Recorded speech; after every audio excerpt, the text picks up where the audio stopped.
Kevin, we're back for another intelligence assessment. Great to see you. Great to see you too, Jason. I love that office, man. It's we're getting close to the Christmas season, and you know, people are running out of time to order from the Company of Shadows, your book in which you detail your experiences as a whistleblower, revealing the secrets of the CIA, or I should say revealing the issues that you had in trying to bring a security lapse to their attention. We've heard from you how they've attempted to poison your family, and certain family members are still suffering. Of course, the CIA redacted major portions of Kevin's book, so if you order it from fortheloveoffreedom.net, you're going to get access to the shadow code, which allows you to reveal what's been covered up by the CIA. And this is really a great book for those people in your family who maybe are feeling like something strange is going on in the mainstream media, and they know what we heard about Vegas maybe wasn't quite true. They've heard that the U.S. attorney here in the Southern District of New York has impaneled a grand jury to investigate evidence of 9/11, but perhaps they're still not quite believing that there is someone or a group of someones out there who are attempting to lie to us. Kevin's book, From the Company of Shadows, is the perfect way to red pill those that you love that need to start waking up to what is going on in our country before it's too late. Yeah, that's entirely right, Jason. And the only way people are going to understand is that's what you and I do, and what we're doing in these segments is to open people's eyes. The most powerful thing here is knowledge and being educated on what this behemoth is in Washington and what the shadow government is. And once you cross that line and you understand that we are without a doubt under a post-constitutional government, it changes your whole world view. And there's a community growing of millions now that are realizing essentially that our government at high levels can't be trusted. I get the question all the time, why in the world are you doing this? Do you have a death wish? No, I'm a constitutionalist, and you know the old saying, you can mess with a man, but you don't mess with his family. The minute my family got ill and they tried to cover it up, that was my line in the sand, and I decided to go all the way, which I've done, and I've even posted the documents on fortheloveoffreedom.net that the CIA tried to conceal and hide and seal as evidence. I just put them out there. Enough is enough. So that's why we're doing this. We want to educate people. If people are educated, knowledge is power. We get together as the people, we can make a difference. Absolutely. And people can see those documents for free. They can just go to fortheloveoffreedom.net and see these concealed documents that the CIA attempted to cover up. So that's the document. I'm sorry, Jason, didn't mean to interrupt. That's the document right there that the CIA was terrified of. They even falsified it and wrote a fake document that was only 1 page long, written in handwriting in blue ink, instead of what you're seeing on the screen there. Is because what you're seeing on the screen is the damning manipulation of an environmental test. Wow. You know, Kevin, I mean, we really are living in historic times. I'm hopeful that Donald Trump will be successful in all of the things that he has told us he's going to do in terms of draining the swamp and making the corrupt individuals in Washington, D.C. face justice for their corruption. But, you know, as I've come to know you over the past year, and you and I have had some personal time together face to face, we were at John B. Wells' event and some Texas events that you've done, etc. People say, well, oh, why would Kevin do this, as he just pointed out? And they think you're still in the CIA or whatever.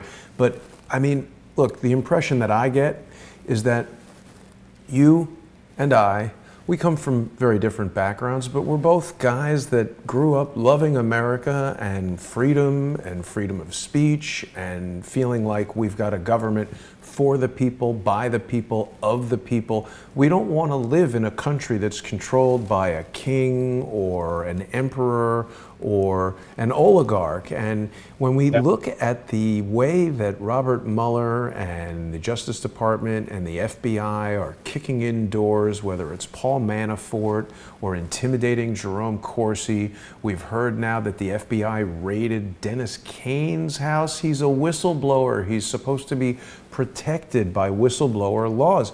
And just like you have been persecuted by the CIA for trying to reveal the exploit in a computer system that could cost lives, it's important that people that have the courage to stand up and come out don't suffer this intimidation and demonetization and deplatforming.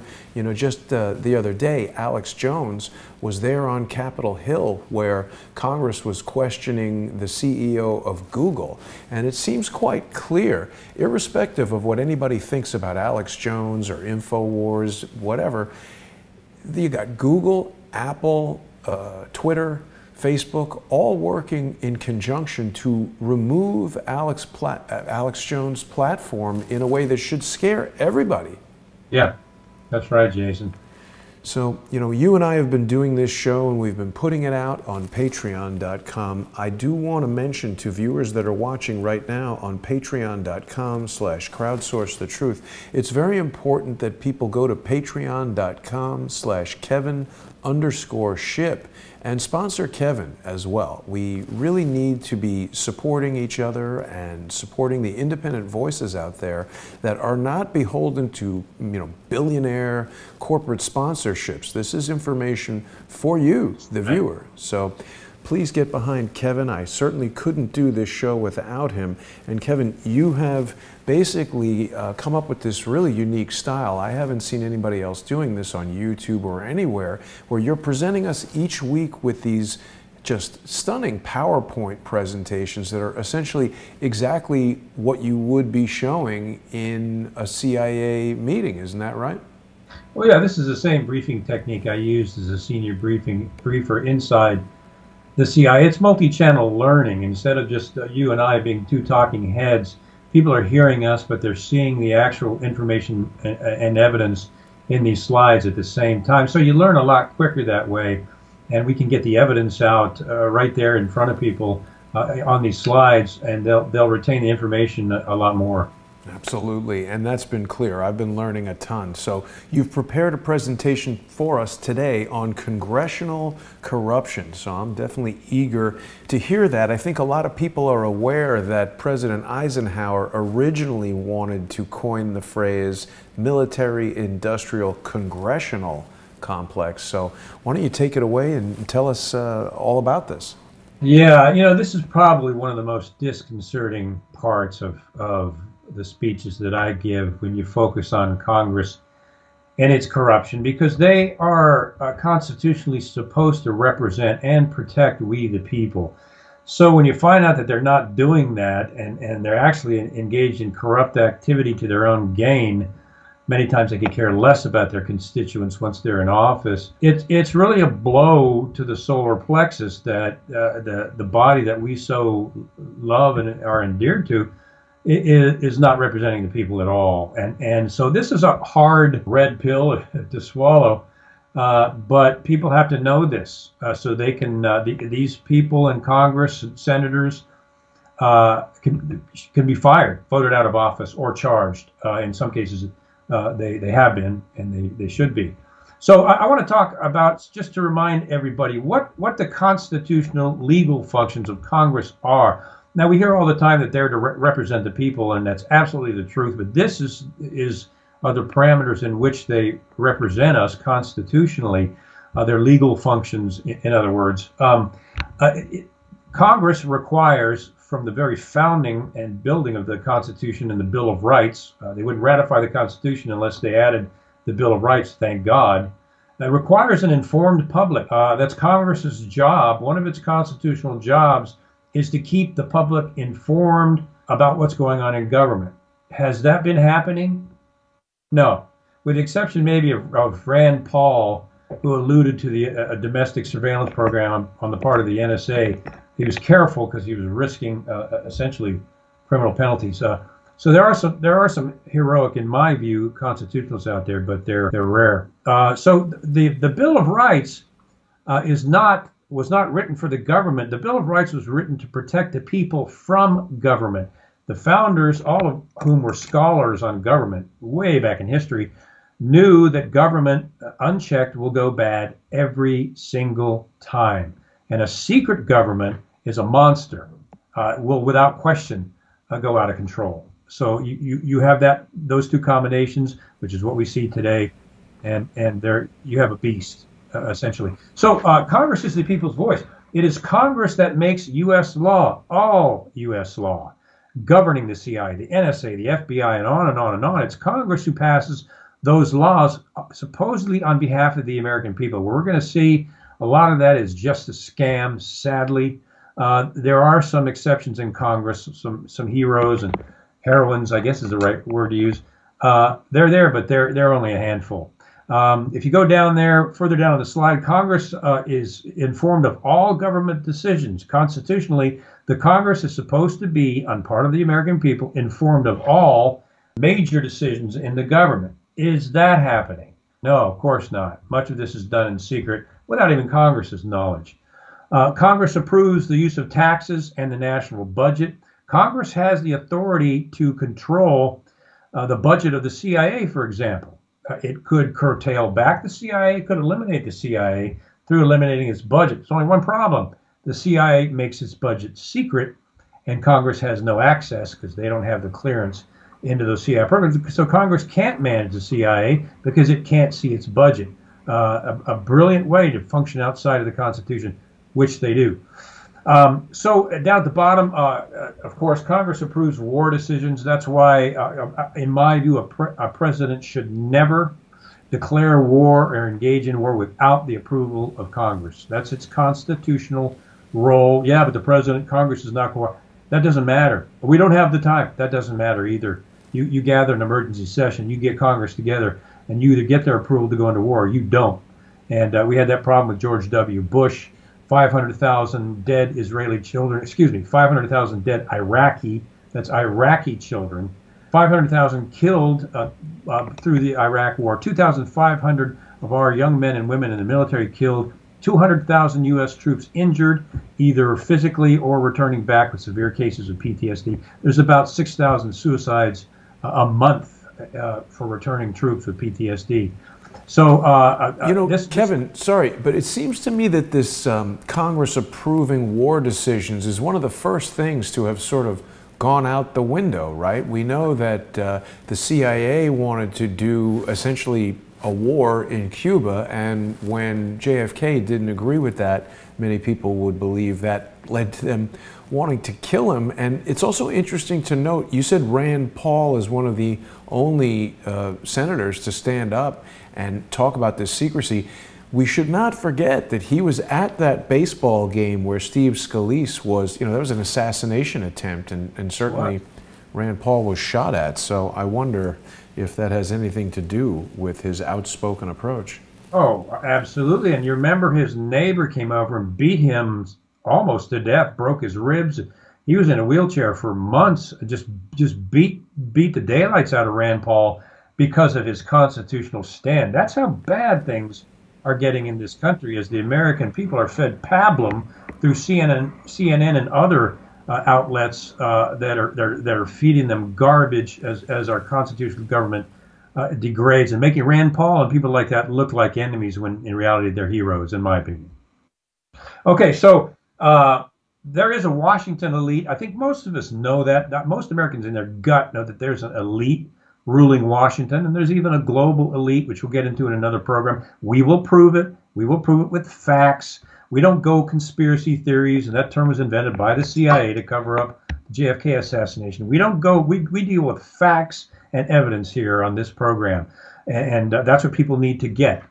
So there is a Washington elite, especially in Congress. They're supposed to be the legislative branch, the branch that creates or changes or amends laws.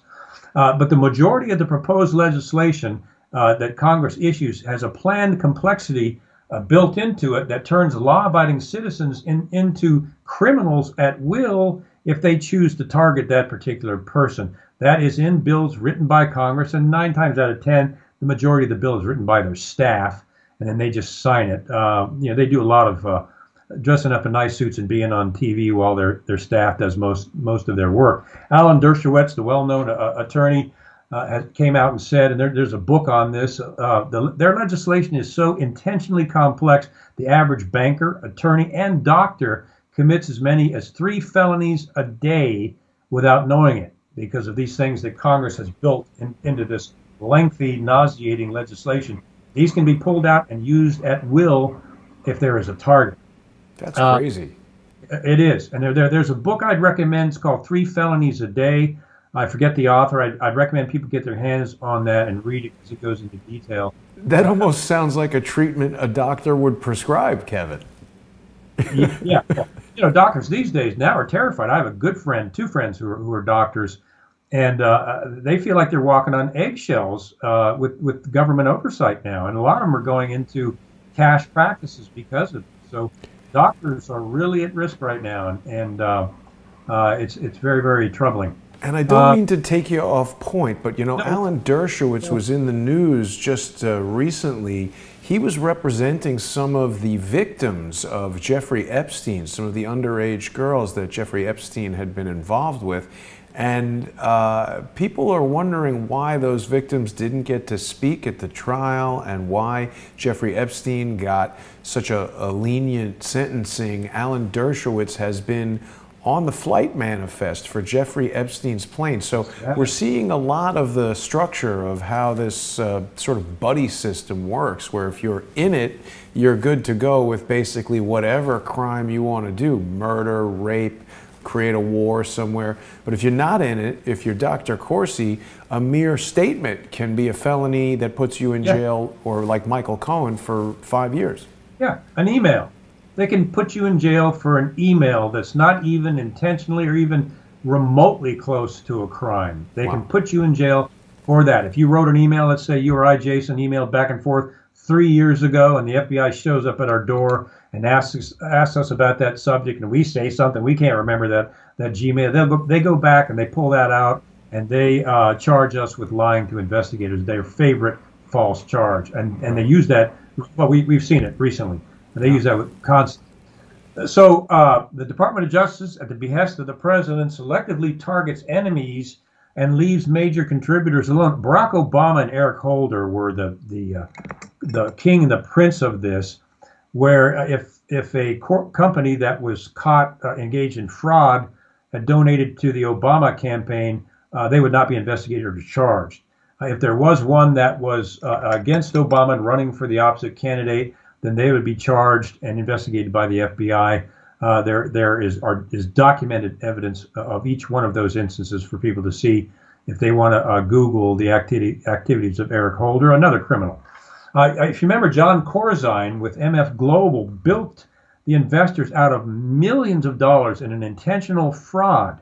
But Corzine was a top Democrat, supporter of the Democratic Party, and supporter of Barack Obama. And all the investigation into Corzine, who should have been in jail for 20 years, was dropped because he was a friend of Obama. This is how they weaponize these things. And it just spawns more government growth and regulation. If you can see down at the bottom, it's kind of jumbled there. Just follow the money. Remember the movie Jerry Maguire? Follow the money. Just follow the money. And that holds true in just about everything. Now, this is disturbing. On Capitol Hill in Congress, the House and the Senate, there's a financial underground that operates with impunity. If it was outside of Congress, it would be under RICO statutes, it would be criminal activity, and they would go straight to jail without collecting $100.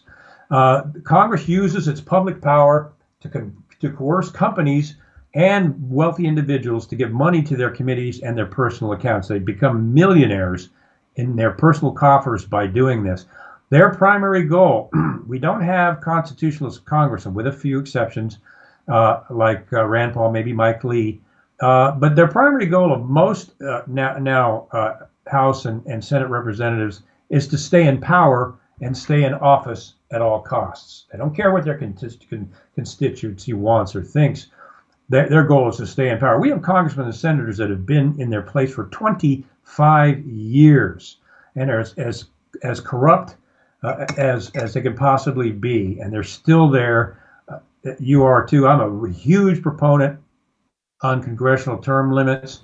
Yeah, I disagree with the 2 years. I think it should be a 4-year term limit. I had CI assignments where they put us in for 2 years and they'd move us to another one, and you spent your first year learning the ropes, So it takes a good 4 years, just like the president. Right. Anyway, they pass. Congress passes, and it gets worse. Excuse me. Congress passes legislation that threatens company CEOs and other members of industry, basically telling them, "Look, we've got this legislation on the table, and if it passes, your company is going to lose its tax breaks. You may want to contribute and help out our effort." And that's essentially extortion. They extort money out of these corporations who contribute, trying to keep these bills from being passed. And the bill was not created to be passed in the first place. It's just a form of legal extortion. In the case of Harry Reid, who we'll talk about later, talk about a criminal in office. Many of them gain private financial benefits from their seat in the House or the Senate, which they pass on to their friends and their families, and they're making amounts in the millions of dollars, misusing their position and their authority for their wives, son.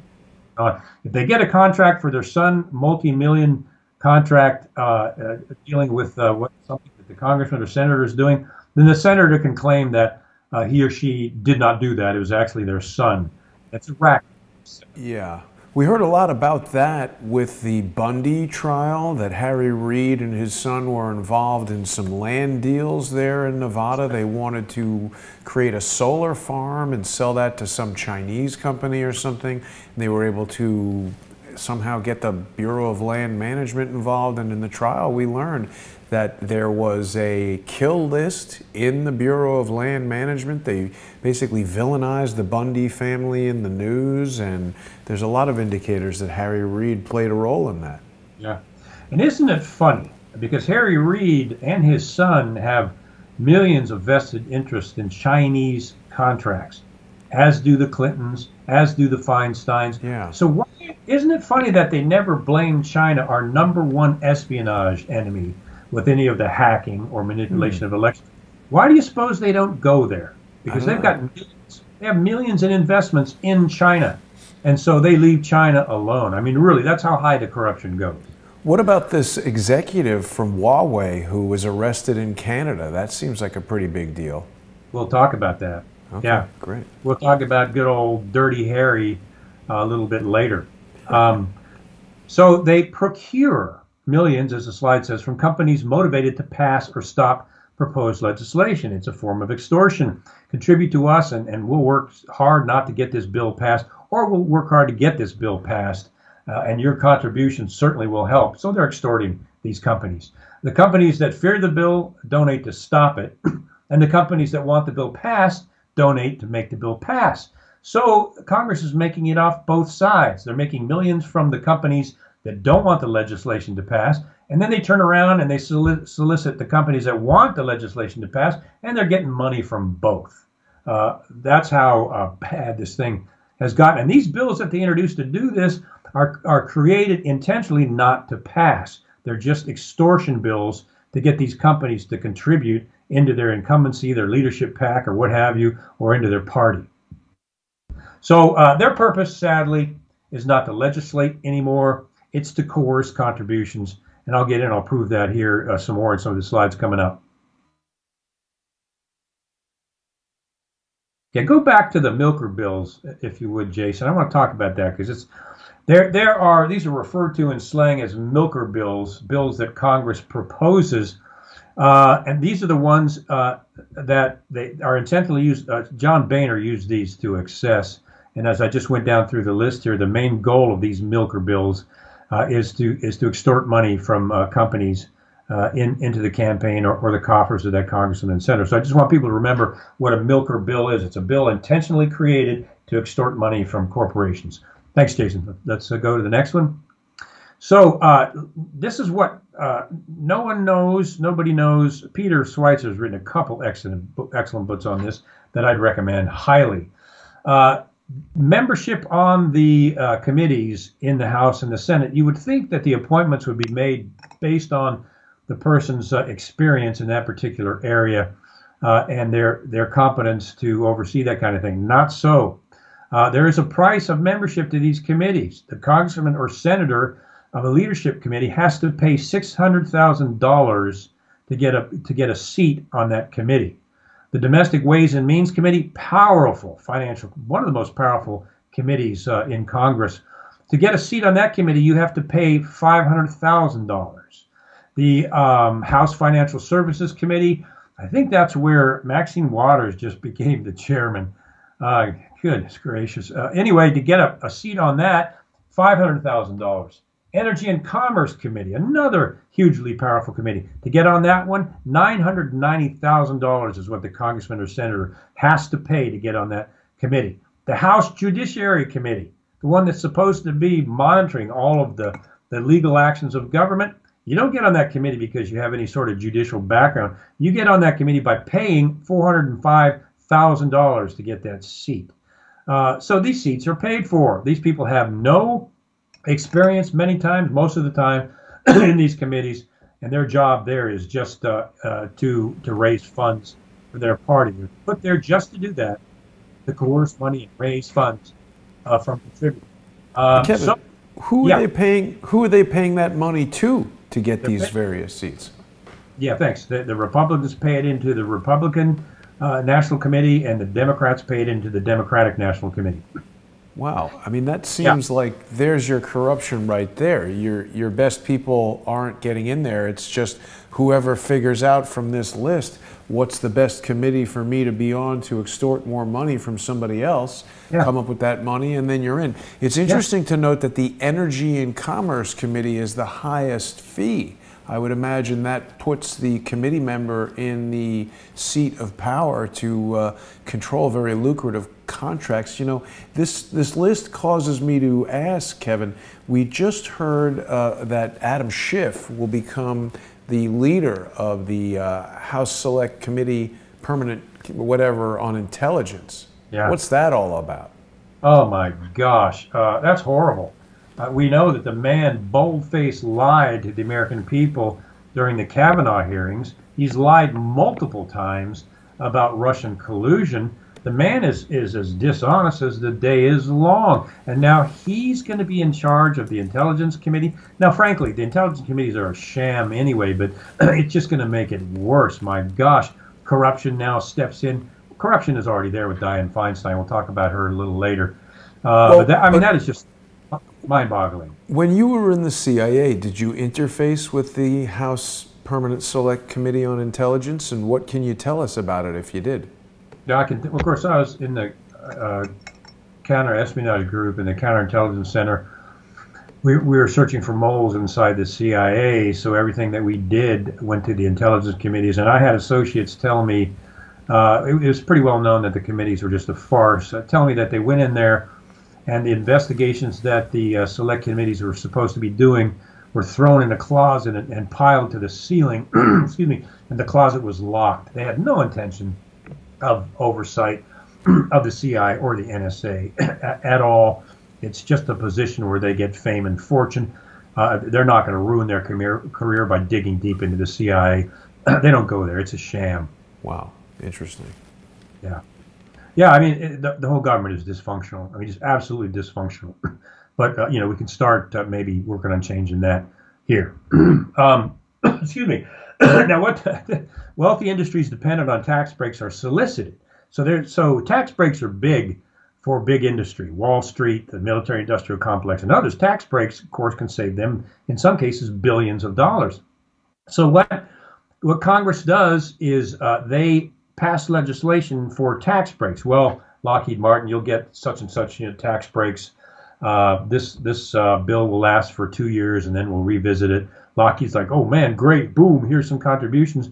And then 2 years later, Congress comes back and says, well, Lockheed, that bill's up for renewal again, and we're not so sure we're going to renew it. There's a lot of talk about not renewing that particular bill. Lockheed's like, oh my gosh, here's a few more $1 million, and they go ahead and pass the bill. They do that every 2 years. So essentially what it equals is $1 million annuity for the congressman in contributions. Every 2 years, they get this influx of millions of dollars into their incumbency, their PACs, and their party from these corporations that want to renew these tax breaks. So they've got that money coming in every 2 years on purpose. If you pay up, if you pay the contribution, they protect you. If you don't pay up and give them a contribution, then they will cancel that legislation, and you're targeted for actual bills against that.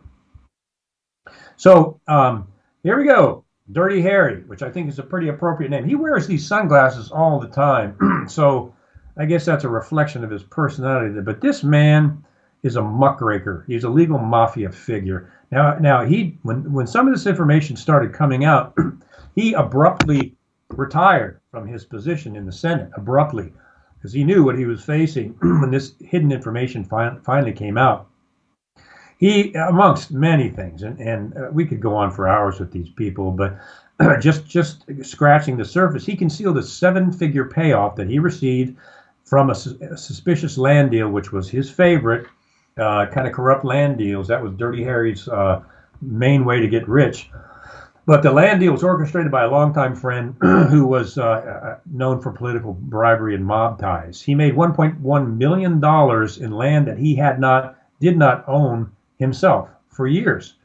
And to conceal what he was doing, he transferred the ownership, legal liability, and tax consequences to a company owned by a former casino lawyer.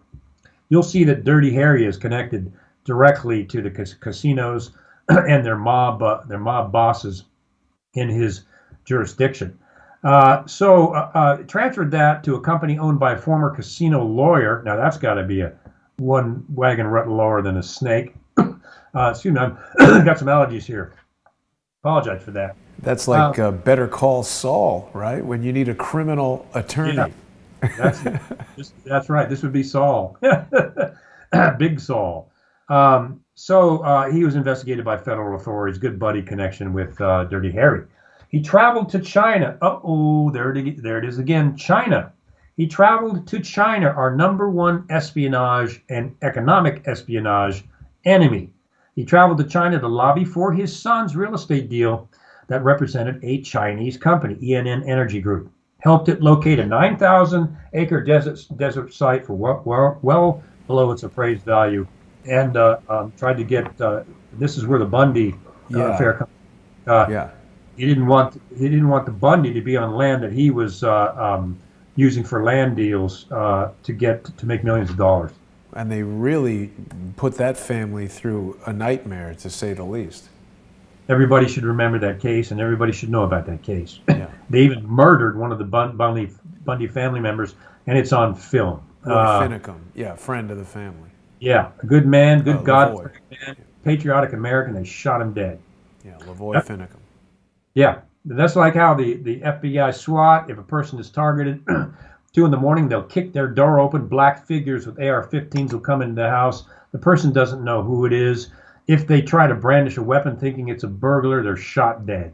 That's where we're at with what is approaching a police state in this country. So a little bit more about Dirty Harry. He sponsored more than $47 million in earmarks that directly benefited organizations with close ties to his son. He has used his son repeatedly.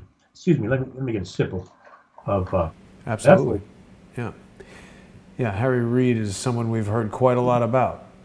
Yeah, and he got away with it. He colluded with President Obama to stop a proposed nuclear waste dump in Nevada, his state, and that nixing of that, after everything was spent, cost U.S. taxpayers $15 billion with a B, was lost because of his manipulation with Barack Obama to stop that from happening. He took more than $130,000 in illegal campaign contributions from a shady donor, Harvey Whitmore, who eventually went to jail. Another he worked with Reid on huge land deals. That's Harry's specialty. They required federal legislation, and Harry was the one that crafted that legislation so they could get those deals, and he could pocket the money. Here's I think a big one. He abused his authority again. Pressured the Department of Homeland Security to expedite 115 million foreign investor visa deals critical to his son's casino. Casino, mob, corruption, criminal activity. Kevin, do we know which casino that was? Is that the Lucky Dragon Casino, possibly? No, I don't think it's a Lucky Dragon. You can check into that. I'm not sure. Yeah. Anyway, he was able, through this, the Russia's casinos, through it, he got the DHS to override their own agency procedures and rush through hundreds of visa applications from foreign nationals that were going to work and did work at this casino. And he made that happen. And it was the casino that just by coincidence hired his son, Rory Reid, to provide their legal representation. How much more corrupt can a person be and still breathe? Oh gosh! Now, if you look in the upper right-hand corner, that picture is very important. You have G.W. Bush. You've got let me plug this in. You've got Dick Cheney, and then you've got Dennis Hastert, the top leaders of our country at the time. Dennis Hastert, if anything happened to Bush or Cheney, Dennis Hastert would have been the president of the United States. He's the longest-serving Republican in the history as a speaker in history of the Republican Party. Excuse me. He was a Republican boss of corrupt Illinois bipartisan. It's called Combine. Tried to take over the process and tried to appoint federal prosecutors himself instead of them being properly and legally appointed by the state. He tried to select them and put them in place personally by himself.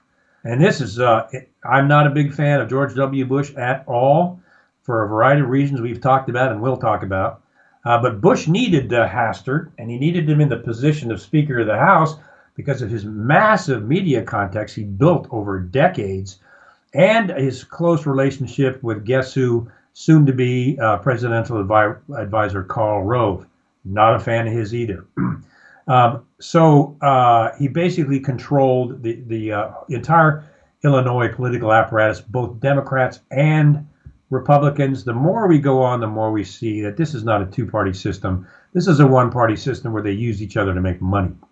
Now, he covered for Representative Mark Foley, who was caught sending salacious, sexually explicit emails to young interns on his staff. They got the Gmails, disgusting Gmails, to these teenage male staffers, congressional pages essentially, and obviously he was going to be charged for that, and it was Hastert that covered that up. Well, then we found out why. We found out because he was caught laundering money through his bank by the FBI. They did an investigation and found out that it was hush money because he had molested at least 4 boys as young as 14 when he was a high school coach. It was so bad and so repeated with minors that the judge in the case, when he was prosecuted, referred to him as a serial child molester. Now, you've got the number 3rd in line for the presidency who is a serial child molester and covered up for other molesters of teenage boys. The 3rd in line for the presidency of the United States. But he barely got any time in jail, even though he was found guilty of these things. Yeah, I understand he's out now. Wow. Yeah. Now, there are so many of these cases, we just don't have time. I'm just kind of hitting the high points. Congressman Randy Duke Cunningham was found guilty of conspiracy and tax evasion. I guarantee you there's more of these. Conspiracy and tax evasion for accepting more than $2.4 million in bribes from a defense contractor, military industrial complex. He pleaded guilty. They gave him a luxury house, a yacht, travel and antiques, so that he could pass legislation in their favor. Wow. And this is not uncommon, Jason, at all. That's crazy. And then we have Senate Minority Leader Chuck E. Schumer, as some call him. This guy, I refer to him as the shadow senator, shadow government senator. This guy is so dirty. He's got both of his big toes in the shadow government and in the intelligence apparatus. He is a dishonest snake. Well, let me improve on that a little bit. He's worse than a dishonest snake. Anyway, listen to this. He arranged for Russia's massive oil empire, Luke Oil, to open up its offices in New York State. Wait a minute. I thought that Russia collusion was not supposed to be a good thing. Yeah. He was also involved as part of this, and guess what? The Uranium One deal, making deals with Russia and the Russian nuclear sector. We could stop right there. Sadly, there's more. He was one of the primary persons who helped cause the collapse of the IndyMac Bank. I think you referred to that earlier, which was the primary trigger in the 2008 collapse of the housing and mortgage industry. He was behind helping that bank collapse, which started the dominoes to fall. You never hear that, of course. You never hear that on the news, but I think you and I have set the mainstream news aside. We don't even expect them to report it. Yeah. And guess who it was that sparked the IRS investigation into Tea Party groups? Senate Minority Leader Chuck Schumer was the one that got that started. He sent a letter to the IRS ordering them to redefine 501c4 organizations to target conservative public policy efforts. Now, I've given a speech at the Allen, Texas Patriots, wonderful group of people who I support 100%, and they were the Tea Party that Schumer and the IRS went after. And it was Jay Sekulow, now the President's counsel, was in charge of the American Center for Law and Justice that defended pro bono the Allen area Texas Patriots, and because of Jay's help, they won that suit. And I'm good friends with the leader of their group. They're just patriotic people to the core. But it was Schumer. Kevin, those were the people that we met at your speech when I was with you in Texas, right? Yeah, it's the one where you were filming. Yeah. Right. They were super friendly, and the Tea Party here in New Jersey has invited me to a number of their meetings that I've spoken at. I mean, they're like the nicest people you could possibly imagine. And the thing is, I don't know if you've ever seen this video, but I actually personally met Chuck Schumer on an Amtrak train, and I recorded him with a video pen. The guy was an absolute dick. He is just such a rude, mean, cranky man. It's like immediately apparent. Very, very not good guy. I'd like to see that tape. Well, I met Dick Cheney when I was on the 7th floor as a protective agent. I met him because we were responsible for getting them up to the meeting, and I hate to use the word ass, but he was one of the most rude people I ever escorted up there. Yeah. Just a total jerk. Anyway, same kind of thing. I mean, these are narcissistic personalities. Right. They have a disorder, and they don't even realize what they look like because that's who they are. So it was Schumer that started the IRS investigation into the Allen area Patriots, and a good friend of mine now, Steve Duke, and I think you met Steve as we did that speech. It was heroic how they stood up against the IRS, and I'll tell you, it's an example to us all. And of course, good old Chuck Schumer lied during the Kavanaugh hearings, supporting the false witnesses, and has been behind the Russia collusion false dossier from the very beginning. I mean, this guy is worse than snot.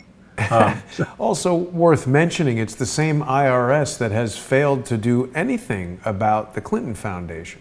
Yeah, what a surprise, huh? Yeah, amazing. Thank God these whistleblowers have come out now, and I think that ship's it's got some holes in its hull, and it may sink. I pray to God it does, because I think Charles Ortel does the best in exposing the Clinton Foundation and other things related. So now, good old shadow government senator, I call him Chucky Schumer, came out on the Rachel Maddow show and said this: if you cross the intelligence community, they have, the CIA, NSA, FBI, 6 ways from Sunday at getting back at you. Just after that, what did we see? The false Russian dossier attacking Trump with false charges paid for by Hillary Clinton through the DNC, through Perkins Coie law firm, who laundered the money, hired a former British intelligence officer to collect information from Russian intelligence officials. This was the exact comment I was questioning the senator about on the train, and he basically told me to get out of his face.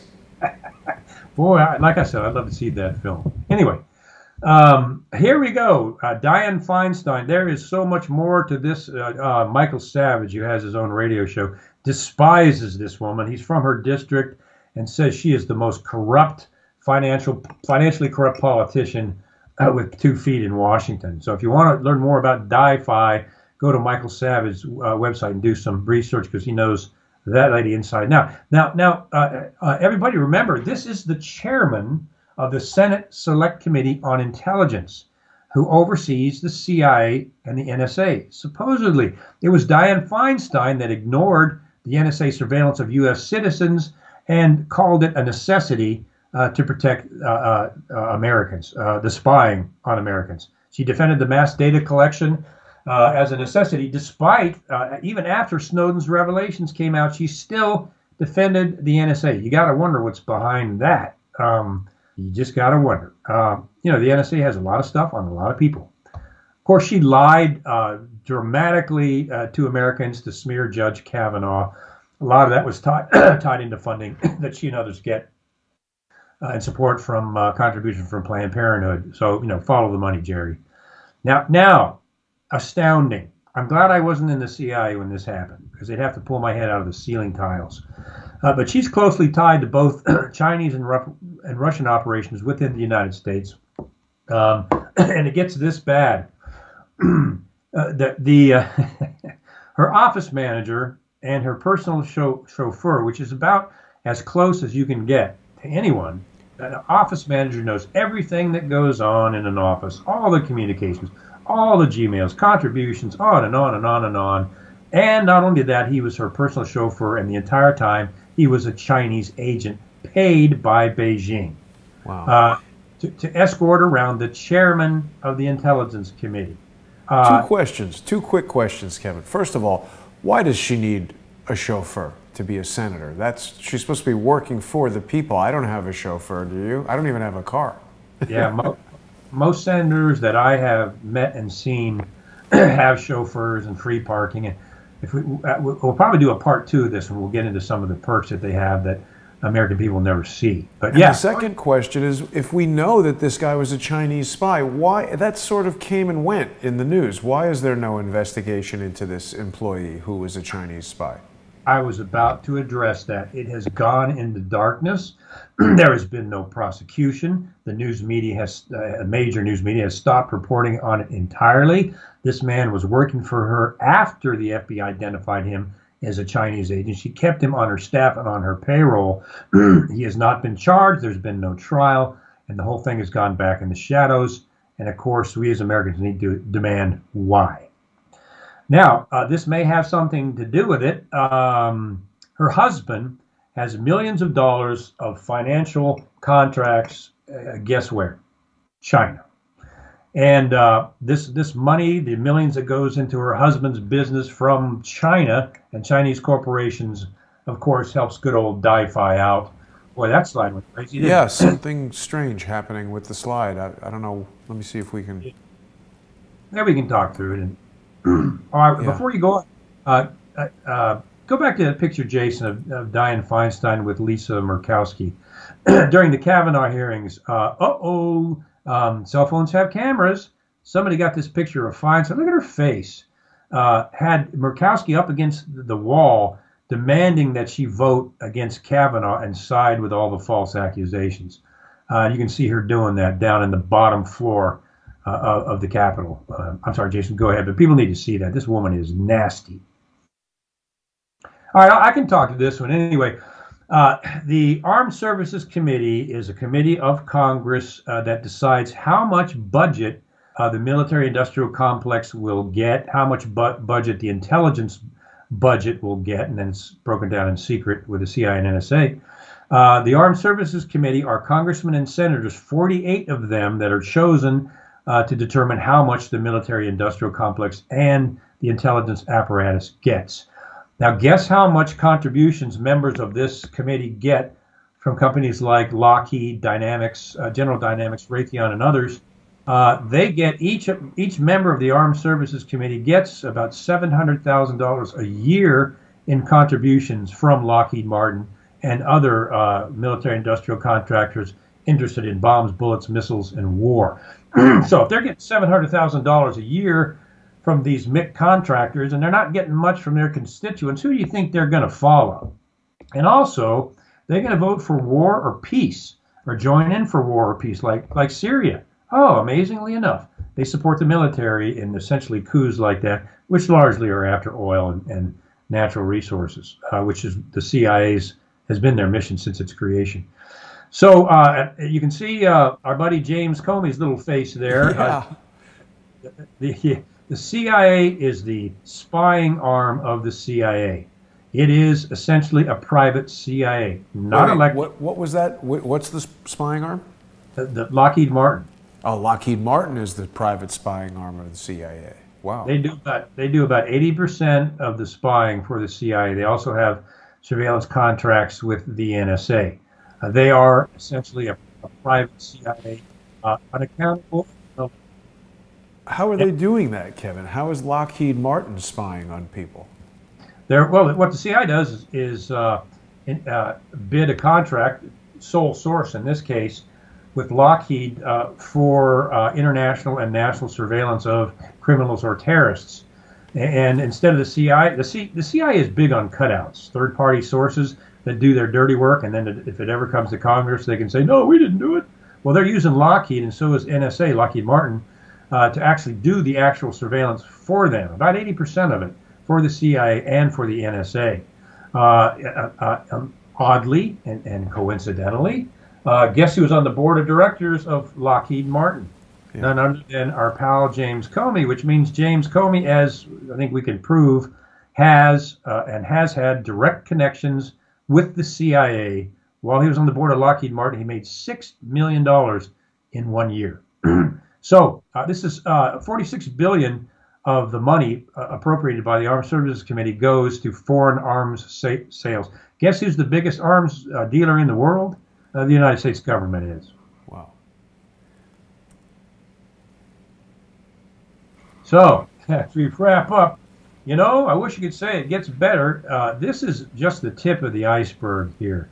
There is more. We could spend 4 hours on this subject. I think we're going to do a part two, or we will have to do a part two of this to get into more detail. But I hope people got a grasp of the graft, corruption, and extortion that goes on routinely in Congress.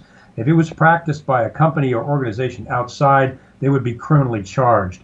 But this kind of extortion in Congress is not illegal. They do it every single day. They can't be processed, and they set up a system that makes them millionaires through essentially what would be extortion for any other body.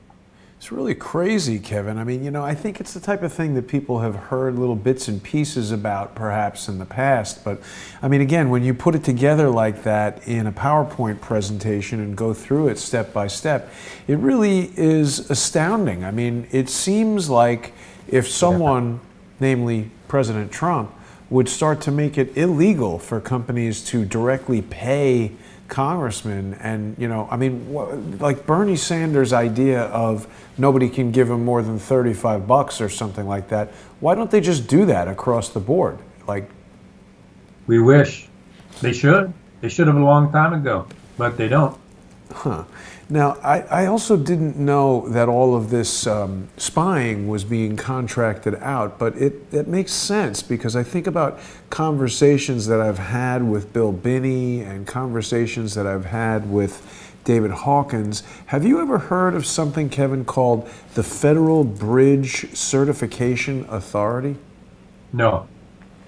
It's a public-private key infrastructure, and David Hawkins talks about it quite a bit. It's essentially a way of sharing private information over a public network like the internet. So in other words, each of the people, or I should say each of the entities represented on this infographic, which of course includes Lockheed Martin, Raytheon, Northrop Grumman, Boeing, etc., they all have access to this network that includes things like Verizon, and obviously Verizon can get to the entire information network from what Bill Binney has told us, but the United Kingdom Ministry of Defense, the Netherlands Ministry of Defense, Dennis Hastert's state of Illinois is the only state in the union that's on this thing, and it's really interesting.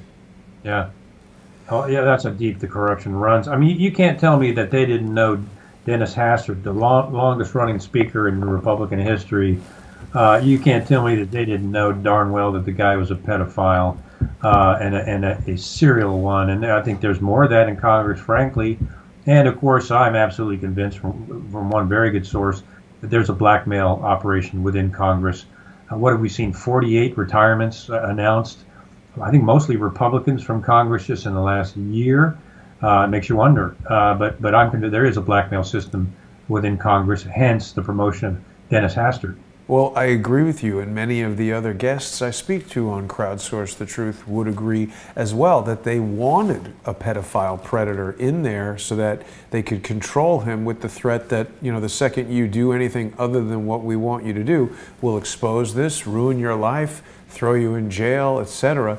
It's very strange to me that Alan Dershowitz represented the victims of Jeffrey Epstein, and Epstein got such a light sentence, and Dershowitz was on Epstein's plane. It's like, I really hope that Donald Trump can overcome all of this crazy corruption and expose some of this stuff. I mean, they're not letting up, Kevin. You know, every time it seems like he's making some headway, they pivot and they come up with some more nonsense. You know, Dr. Corsi was on, I think it was Fox last night, talking about how it would seem in response to his resistance to pressure from Robert Mueller's special counsel investigation, they're now interrogating Dr. Corsi's stepson, who, if it's the person that I'm thinking of, he's like a teenager or something. So, I mean, you've said this many times. Obviously, an individual can be as tough as they get, but the second you start threatening that person's children,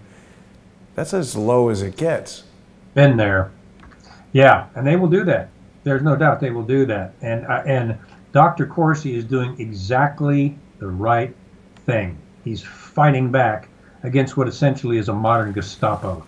And mark my words, he'll change the course of this whole.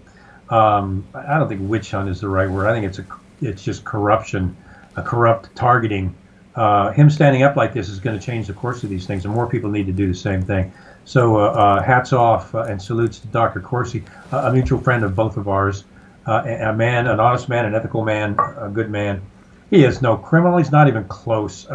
That's what they do. That's how bad it has gotten. But the beauty of it is because of what Dr. Corsi is doing, he is exposing this Gestapo and their tactics of going after innocent people and their families. And people did not know that was going on until this sort of thing started coming out in the public. And Dr. Corsi is doing exactly the right thing. That's exactly right, Kevin. I mean, you know, there's a lot of people who maybe disagree with Dr. Corsi politically, but I mean, unless you are out there thinking it's okay for the FBI to deceive, to lie, to threaten, to intimidate, and to basically force people into submission, even if you don't like the doctor's position on Barack Obama or some of the other things that he's written about over the years, it's incredibly important, in my opinion, that we support Dr. Corsi's effort to fight this corrupt interrogation. And I mean, these are bully tactics, these are thug tactics. People can go to CorsiNation.com and financially contribute to the doctor's legal defense. So I want to make sure everybody knows about that. We're just about out of time, Kevin, and I do want to remind our viewers that they can go to fortheloveoffreedom.net and they can pick up your book there. They still have time to order it before Christmas. Unfortunately, Hanukkah has passed, so I think if people want to give From the Company of Shadows as a Hanukkah gift, it could be a belated gift, but it's an excellent gift. It's a good read. People should get that book. And of course, you're going to get the shadow code from the website itself. And you can peruse the website and you can see some of these concealed documents that Kevin has been releasing over just the past couple of weeks. So if you've visited the site before, it might be time to take a look again. There's new material going up there all the time, and it's also important for people to remember that this show would not be happening if it wasn't for Kevin. So if you're watching on patreon.com/crowdsourcethetruth, please go over to patreon.com/Kevin_Shipp with 2 P's. Become a sponsor of Kevin's page there, and we really need to diversify the platforms that we're on and diversify the ways that whistleblowers and people that are seeking the truth and are independent of corporate sponsors can stay vital. And it's critically important that we have your sponsorship. We appreciate all of our viewers. And Kevin, thank you as always for another great show. I'm looking forward to seeing you next week. Anything you want to say before we wrap it up? No, Jason, thank you. It's just a privilege to come before the people like this, you and I, and to give the information that we can. And so we're happy to do it. We're glad that it's growing so fast, and we've got so many wonderful people sending us such nice notes of encouragement. It's really inspiring. Absolutely. All right, Kevin. Well, I'll see you next week. Thanks for another great presentation. There's lots to talk about. People were very intrigued by that George H.W. Bush episode we did last week. And of course, there's more congressional corruption to talk about. So we'll see everybody next week on the Intelligence Assessment with Kevin Shipp. Thanks, everybody. Thanks all.